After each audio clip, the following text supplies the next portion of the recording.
Have you ever caught yourself thinking, what do I actually have to offer? Or worse yet, I have nothing to offer at all. God doesn't see you that way.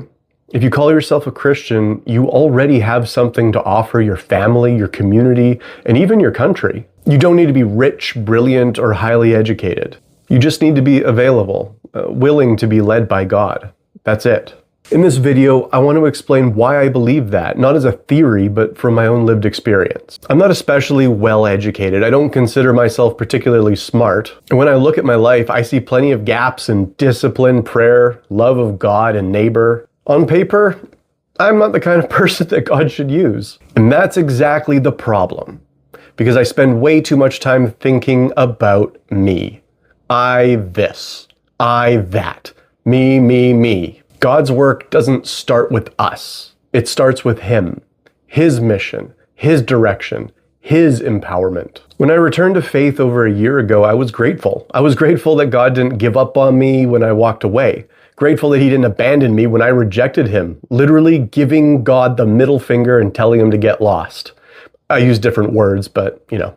I grew up in church, Bible-believing, Spirit-filled, and as an adult, I turned my back on all of it. Even after that, God called me back into His family. So out of gratitude, I started asking a simple question. Lord, how can I serve You? How can I love my neighbor? Now, wouldn't you know it? He answered. Go figure. He placed people in my path who desperately needed comfort and peace. I started asking if I could pray for them, and not one person said no, whether they were Christian or not. I'll never forget one guy. Let's call him Robert. He was in a bad place, and that's putting it mildly.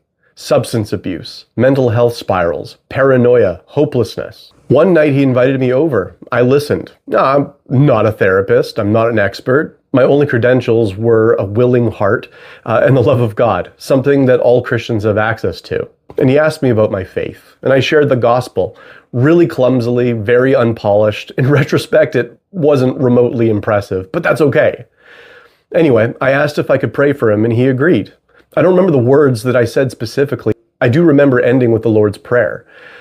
When I finished, he opened his eyes and he said that he felt peace, real peace, for the first time in a long time. That wasn't me. That was the Holy Spirit. That experience made it really clear that we are the hands and feet of Christ, but Jesus is the power. Life is ugly.